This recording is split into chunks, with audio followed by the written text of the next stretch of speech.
Welcome to Lattes Art, presented by J Squared Atelier, the podcast where we explore the world of creativity, inspiration, and artistic expression. Each episode, we sit down with artists, curators, and visionaries to explore the power of art in our lives. I'm your host, James William Moore. Today, I'm thrilled to welcome Nancy Norbeck to our show.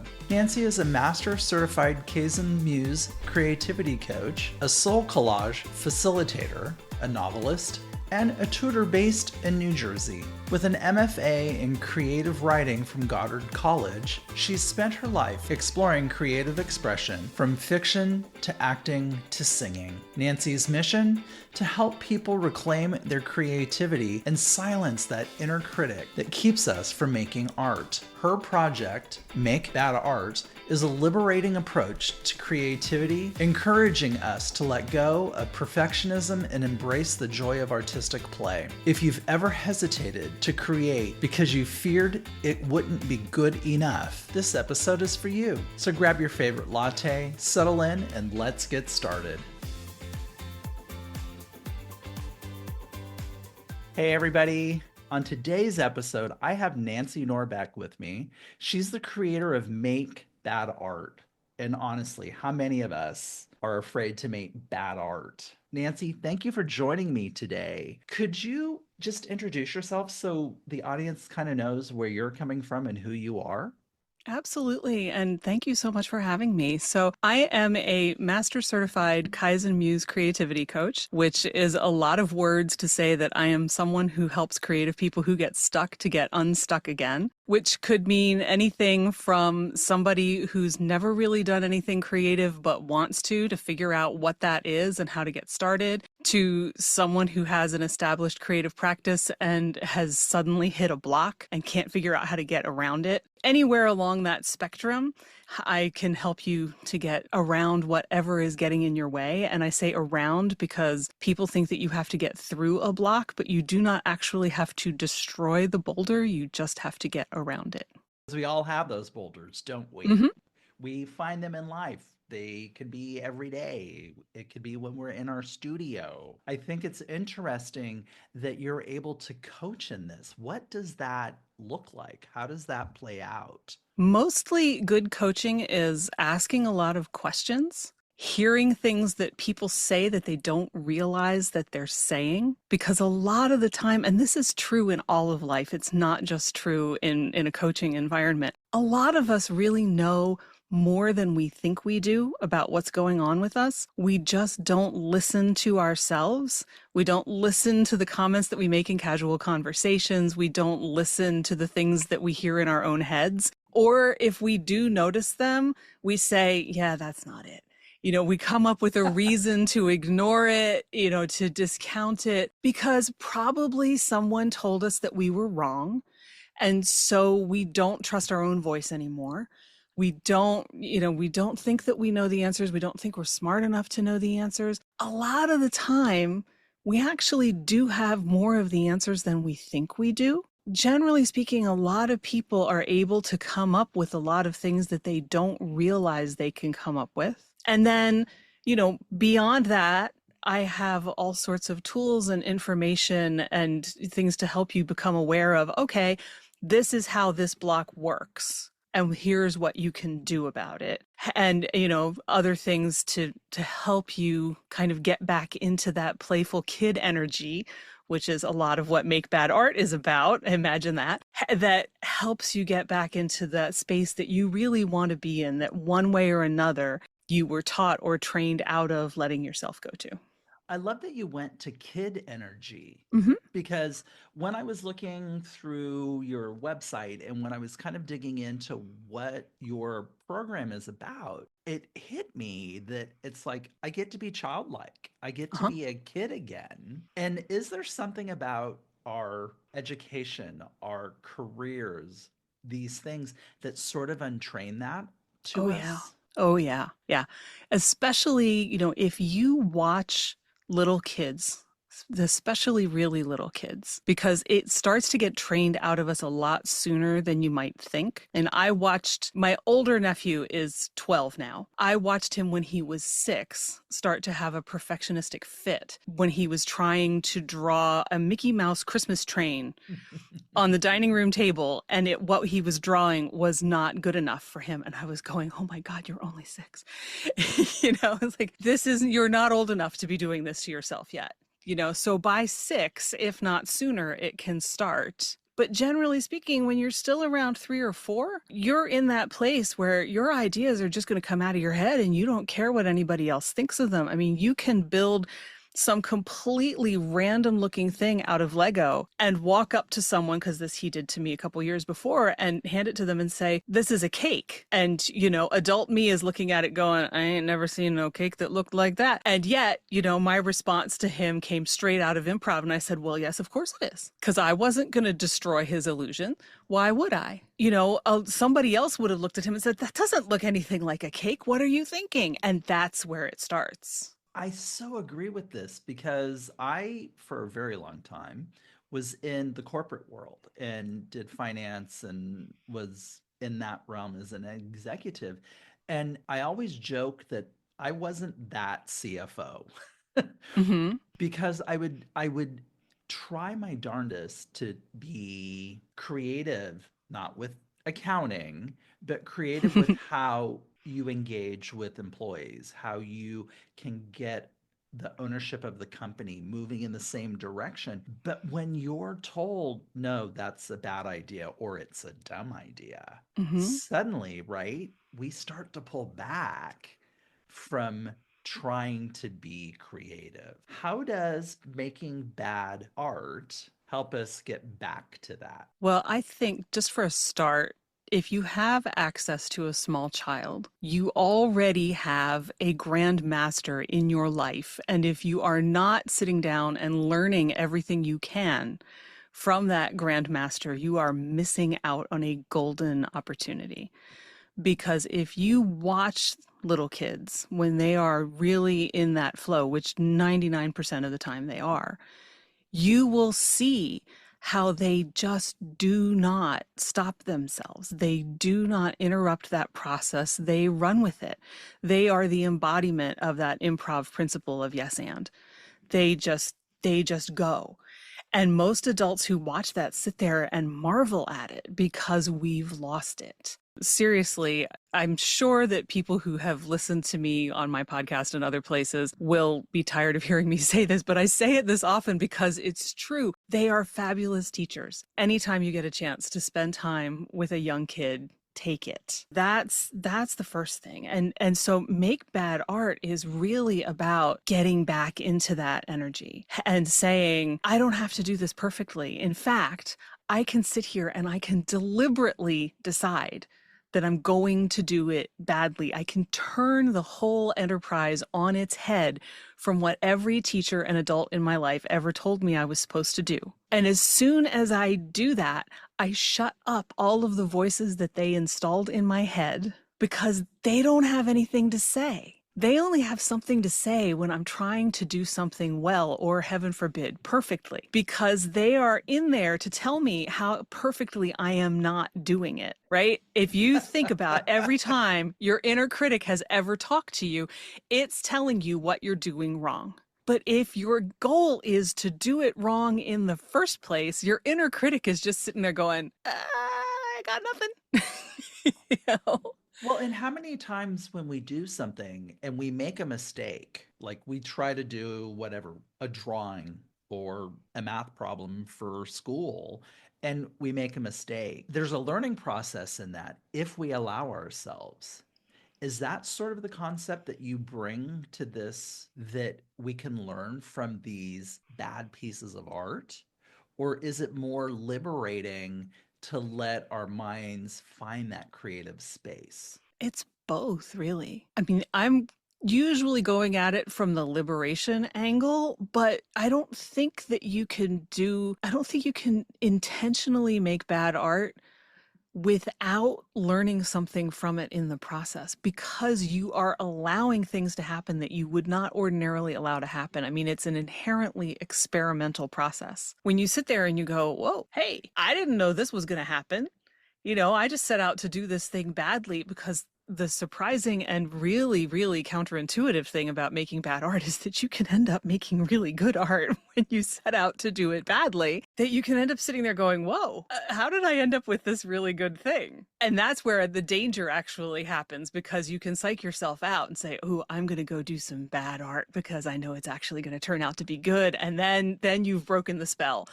then you're in no man's land. Then it's not going to work. It was interesting when I was looking into your program and figuring out how it sort of plays out. And I teach art and I teach photography. And I think the biggest struggle I run into in the classroom is with the very first assignment. And I haven't specifically called it, make bad art, but it's like, take a picture. How do you know where the creativity is going to come from until you take that first picture? Mm-hmm. And I have found that most students are so afraid of failure that they're afraid to try. Do you have ways to push or welcome them in?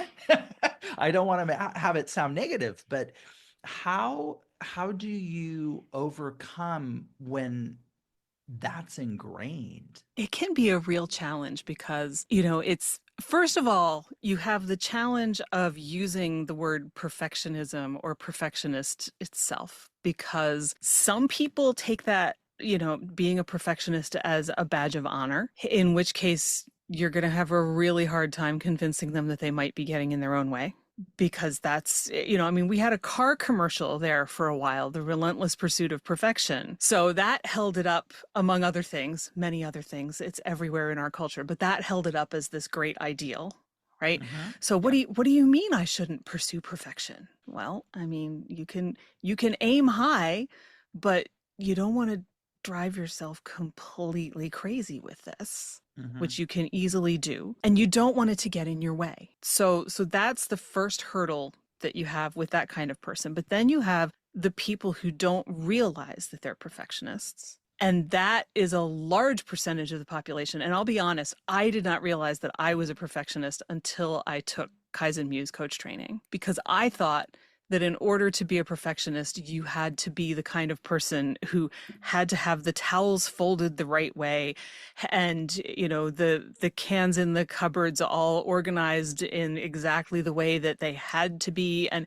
that is not me. And so I was absolutely convinced that I could not possibly be a perfectionist. And then the mentor coach that I was working with, because she kept saying, "Are you sure?" I was like, "Yeah, lady, come on, leave me alone. Yes, I'm sure." And she finally said, "Are there things that you don't start because you're so sure that you won't be able to do them well enough that there's no point in doing them at all?" And I just went, oh.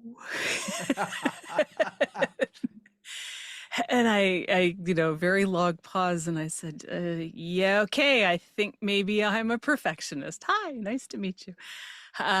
Because it hides that way. You don't recognize it because, well, I'm not doing the insanely perfectly detailed thing, so I can't possibly be a perfectionist, right? But it's when you get stuck on, I have to have the right tools, I have to do it the right way, I have to, all of these things. And perfectionism always thinks that there's a right way. And it really came home to me when I was talking about this course with someone shortly before I offered it the first time. And they said to me, "But what if I don't make bad art the right way?"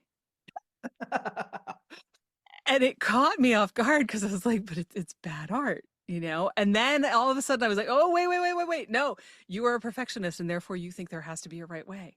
There's no wrong way to make bad art. It's okay. It's okay.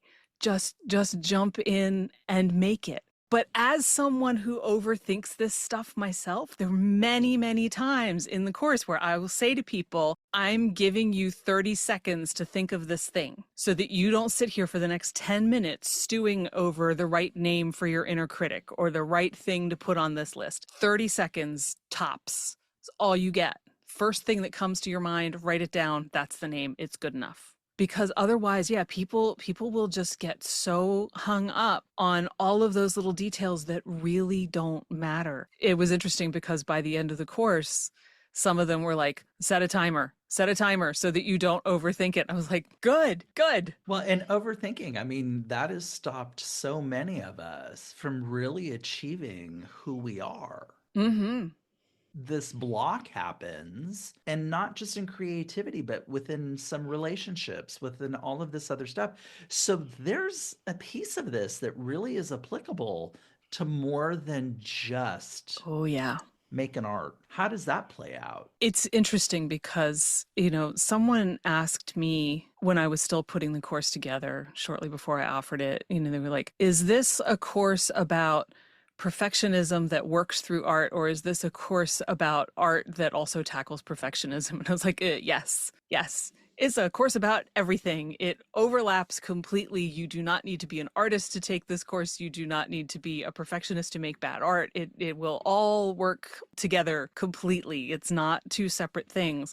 And in the same way, it's not really a course about art. It's a course about life and about liberating yourself from all of the judgments and the shoulds and is there a right way to do this that happen inside your head, because all of those things are in there happening more often than you think they are. Well, and I think it's interesting you saying that, it's not about art.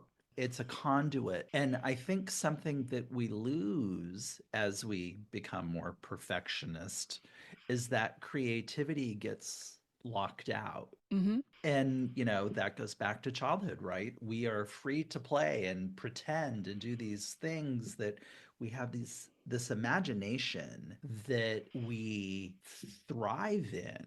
But then once we lock that out, and so someone coming to this, they don't need to be an artist. Mm-hmm. But aren't we kind of all artists? Yeah. We just can't admit it. Mm-hmm.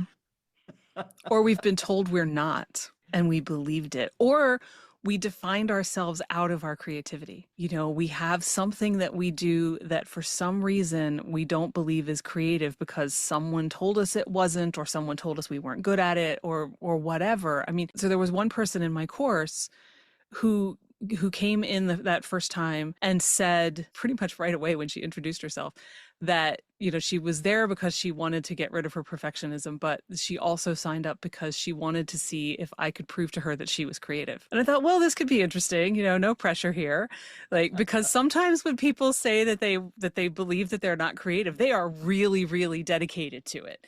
And they are going to make it hard for you no matter what, because they're so dedicated to it, even though that under there, they're because you can't be human and not be creative. You are solving problems all the time at the very least. And so I thought, well, okay, this is going to be interesting. She proved it to herself within the first half hour of the course when we did our first exercise. So that made my life very easy.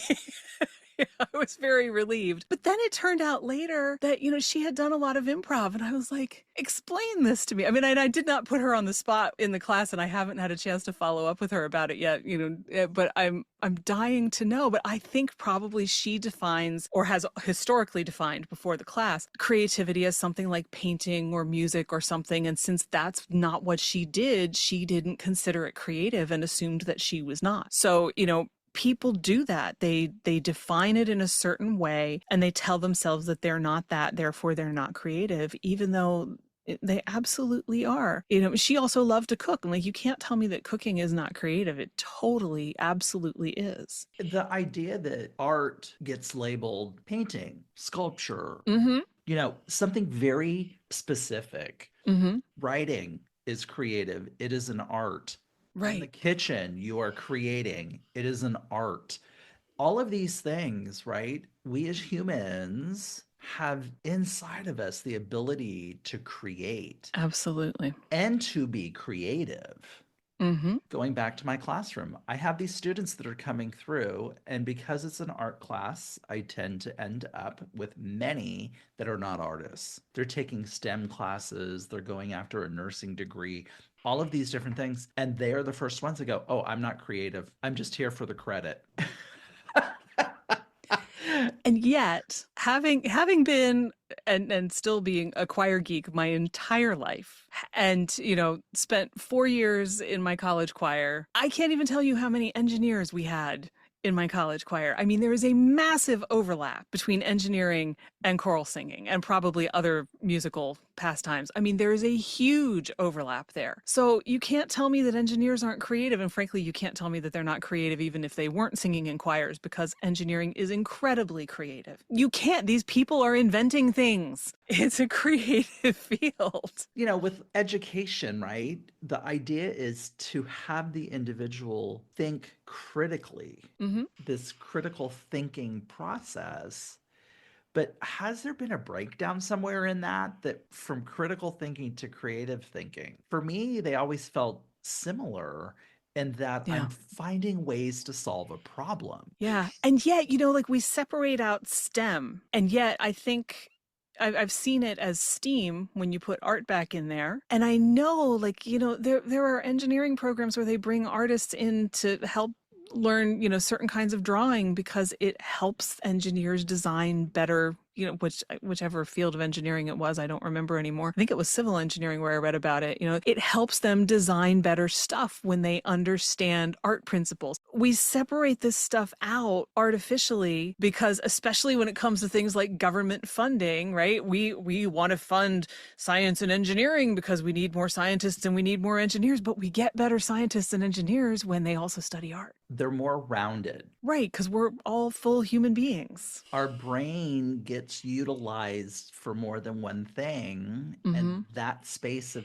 art creation is regenerative, it's relaxing, it's therapeutic, it's all of this other stuff, but it's still creative. Right. It just doesn't stop. I want to ask a question about imperfection. We're all imperfect, but how can making bad art help us past that imperfection that we see in ourselves? Can it get us past that? What exactly do you mean by past it? Not that it will ever go away, but will it help us process and work around it or embrace it? Yeah, okay. I don't think you really want to get around it so much as you want to accept it and work with it. And that definitely is something that the process of making bad art does, because first of all, you see that, you're experimenting, and out of experimentation can come these amazing things that you weren't expecting. But you also see that the world does not end when you make a mistake.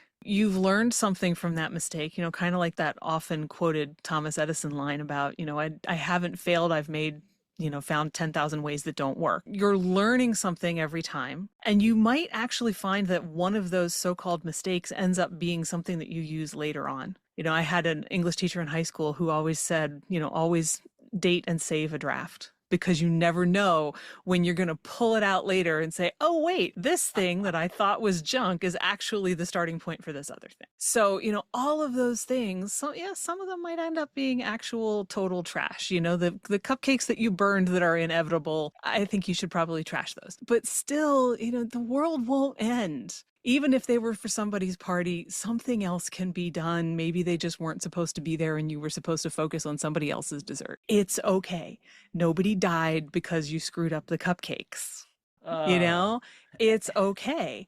And you're still okay. Your worth was not tied to the cupcakes that got burned or that you put the salt in instead of the sugar. And that's really the thing. Like, when you start to embrace your imperfection and be okay with making mistakes, you realize you are good enough and you were always good enough the whole time. And your worth is not tied up in all of these external things, because you are okay and you always were. well, and that feels sort of like what I deal with those students that are afraid to take that first picture. Mm-hmm. And then when they do, and it might be an all white or black frame because they didn't have the settings right. Is it a mistake?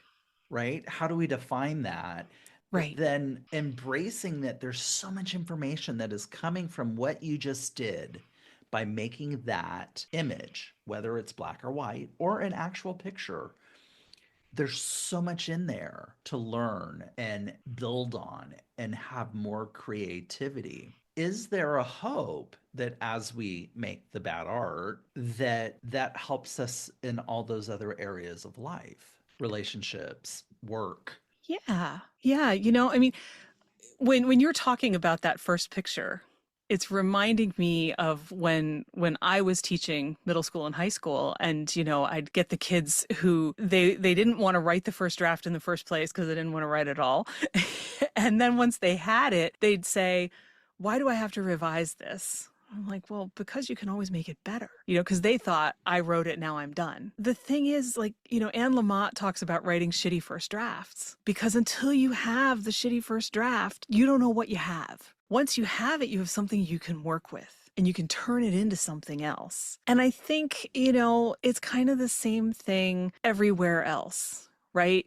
You have that relationship with somebody and maybe it's kind of not so great right now, but you can look at it and say, this is what I have and how do I turn it into something better? And if I screwed up this particular moment with this person, okay, it wasn't perfect. It didn't go super well, but now what can I do to make it better? And maybe the answer is you let it sit for a while. And maybe the answer is you figure out what you actively need to do about it. Maybe the answer is somewhere in between.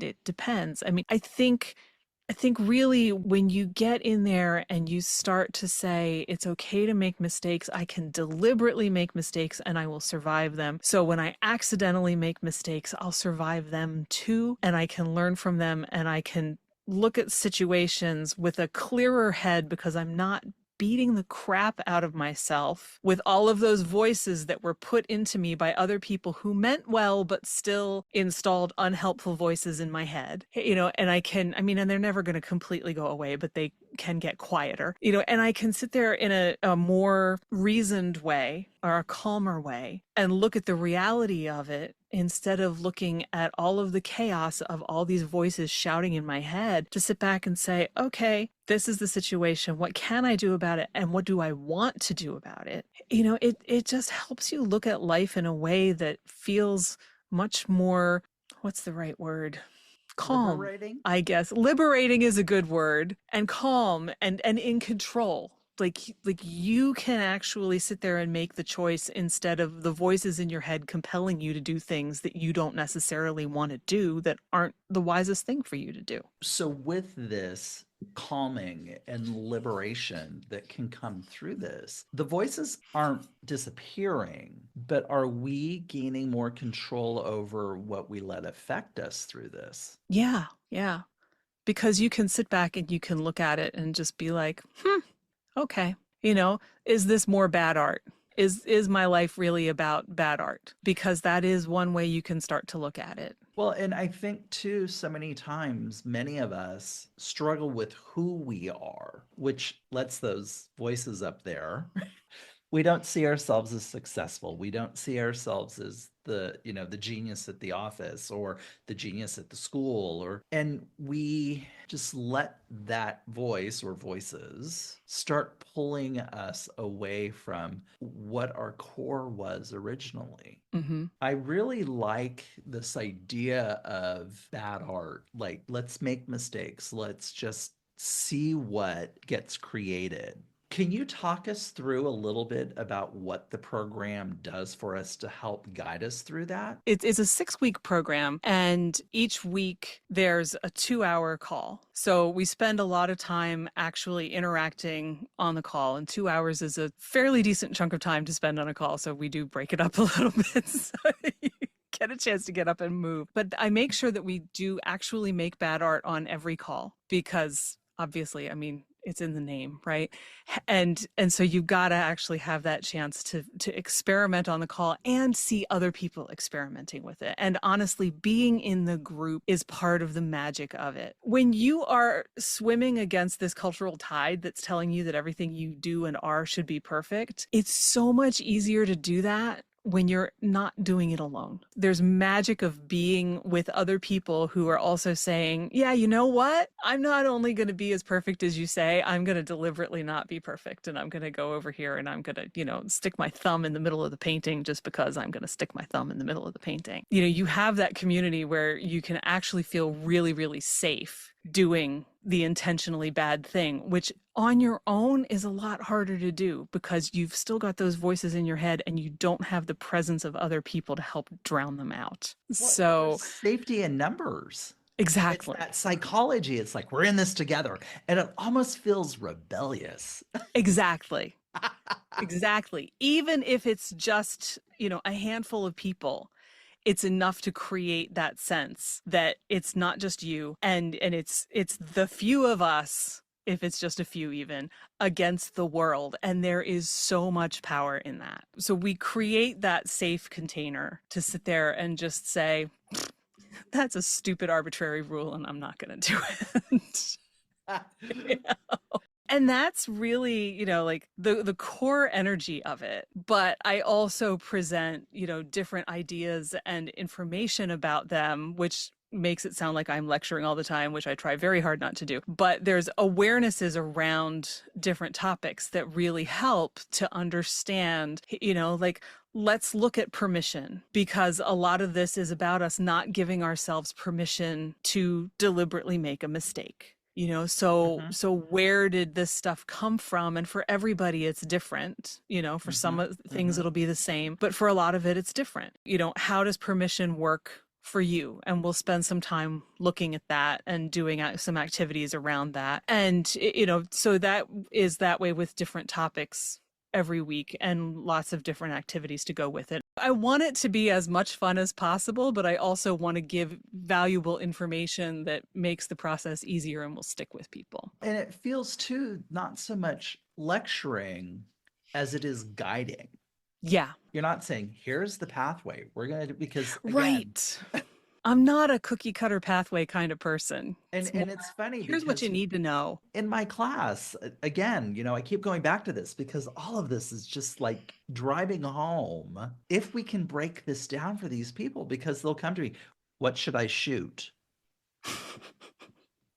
Because they think there's a right thing. Right. And I'm like, well, what are you into? Yeah, but what do you like? There's certain things that we kind of have to pull them, don't we? Mm-hmm. But then we let them loose. Oh, yeah. And that's where the fun is. When you're saying, like, what do you like? My first thought is, thank you, standardized testing, for making everybody think that they have to do what the test or the teacher thinks they have to do. I mean, that's like my first thought with that. It's like, I have to please everybody else. And there is so much of that, right? It's, I have to find the thing that pleases the other person or that gets the approval from the other person. I mean, so much of that is tied into all of this. That's where the perfectionism comes from, is that's what's going to earn me the approval that I want or think I need. In that standardized world is gray. Like there's no creativity in it. And it's completely fake. There is no standardized human. No.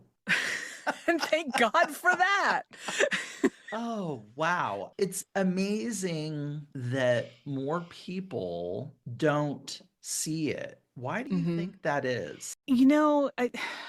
I think it's just because we've been given these identities and part of me wants to say they're predetermined. And I think to a degree, maybe they are, but not completely. And I'm not sure that that's exactly the right word. But the example that's coming to mind is that there's this amazing book called Impro by a guy named Keith Johnstone, who was one of the really big guys in improv in the 70s in the UK. And I read it a couple years ago, and I still think it's one of, if it may actually be the greatest book on creativity ever written. It blew my mind in so many different directions. And I think I highlighted something on every page, if not multiple things. One of the examples that really sticks in my mind is that he talks about how, and I don't have any idea off the top of my head who did this, if it was a formal study or what it was, but they took a group of bankers and they gave them an exercise to test their creativity as themselves. And they scored so-so. And then they said to this group of bankers, and this was, in the 70s, maybe in the late 60s, because this book was written in the 70s. And then they said, now we want you to imagine that you're hippies and do the exercise again. And the score changed dramatically, because suddenly they were imagining that they were someone else in a different role where they were allowed to behave differently. Same people, same brain, same cognitive and imaginative abilities, totally different scores. It's that same idea, of defining your creativity. When I'm a banker, I'm only allowed to be this creative. But when I'm allowed to believe that I'm a hippie, I'm suddenly allowed to do these things that ordinarily I wouldn't let myself do. And one of the things that he talks about in the book is that he decided early on that he was going to do the exact opposite of everything that a teacher had ever told him to do. Which when I first read it, I thought, you can't be serious. You can't possibly literally do that. And yet I kind of think he probably did. And I think it's what made him as amazing as he was, when he wrote this book, because there are so many other amazing examples in there that, like I said, blew my mind on just about every page. It's there. All these people who tell me that they're not creative, if I did that same exercise with them, I bet I'd see the same thing. And you find success being freed. Mm-hmm. We're taking that cap off, that identity that we've placed in ourselves.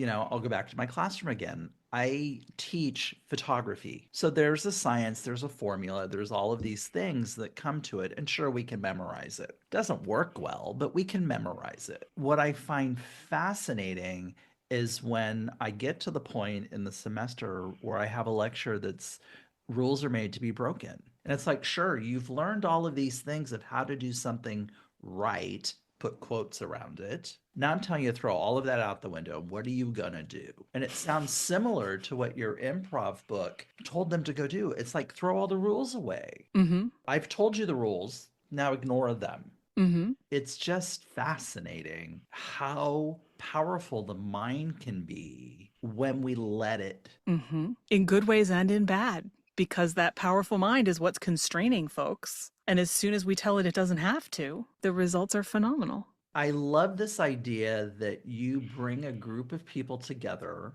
and let's just make bad art. Mm-hmm. And that you have guided them through it. And you mentioned that it's a 6-week session. Mm-hmm. When they've come through this, what can they expect to see on the other side? They feel looser in themselves in like the best possible way. That was the word that one of them used. And I had them do an exercise that kind of showed them different areas of their lives. And one of them put that word in every single one of them. Like everything was just looser and easier because, the constraints had loosened up. And so it was easier to navigate everything. One of them had always thought of herself as a crafter and realized by the end of the course that no, she is a fine artist. And she waited until 15 minutes before the end of the last session to tell us this, which was like, really? And she had been approached by the incoming director of a new gallery in her town.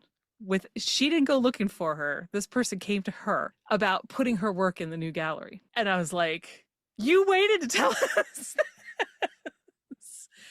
But, that's the big thing that came out of the course for her, among other things, but she, she was super excited about creating things. She was dreaming up things all the time. I mean, even in the first week, she said just spending a couple minutes a day making some kind of bad art had opened up all sorts of other ideas for her. And that's the idea. When you get in there and you let yourself do something badly, you open up all of the circuits that want to play with other stuff. It's doing it badly opens up the play, opens up everything else. And in general, they also just started having more fun. Everything became more fun. And that is a life-wide thing. That's not just a creativity thing. So everything became more fun. And they started saying that pretty early on too. And that was something else they said at the end. It's like just having more fun. And this isn't just for artists. Nope. This is for anybody. Mm-hmm. That is just amazing.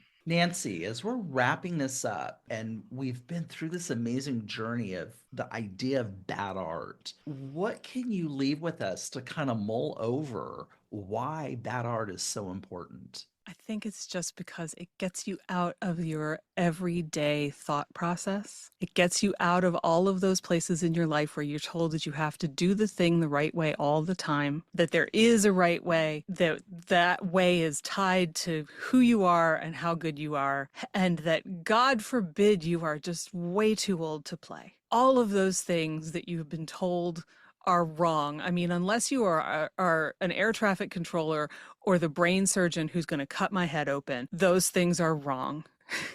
If you're an air traffic controller or a brain surgeon, I really want you to be very, very perfect while you're working on me and then go home and play. But, you need to let go. You need to go have fun, especially if you have kids. For the love of God, go home and play with your kids. They will love it. You will love it. It will do so much for all of you, and you will learn from them. Don't be afraid to let your kids teach you, because they will. But mostly, don't be afraid of the mistake. Don't be afraid to do it badly. Doing it badly and making the mistake can be the keys to some of the greatest things in your life if you're just willing to let them. I love that. Nancy has sessions of make bad art, and there is another one starting up soon.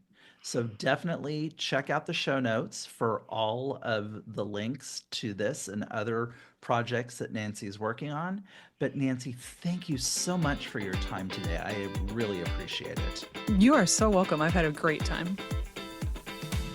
Well, that's it for my latte and this episode of Lattes Art, presented by J Squared Atelier. A huge thank you to Nancy Norbeck for joining us and sharing her wisdom on creativity, imperfection, and the power of making bad art. If today's episode resonated with you, take a step outside your comfort zone.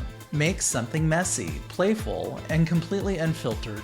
In fact, if you are curious and want to check out what making bad art is like, join Nancy on one of her informative workshops coming up on March 8th and on March 17th. These workshops are free and will give you a great idea of what you are in for if you decide to make bad art with Nancy. You can connect with Nancy and learn more about Make Bad Art through the links in the show notes, including our 2 upcoming free workshops. And if you enjoyed this episode, don't forget to subscribe, leave a review, and share it with a fellow creative who might need a little inspiration. Until next time, keep creating, keep exploring, and most importantly, don't be afraid to make bad art.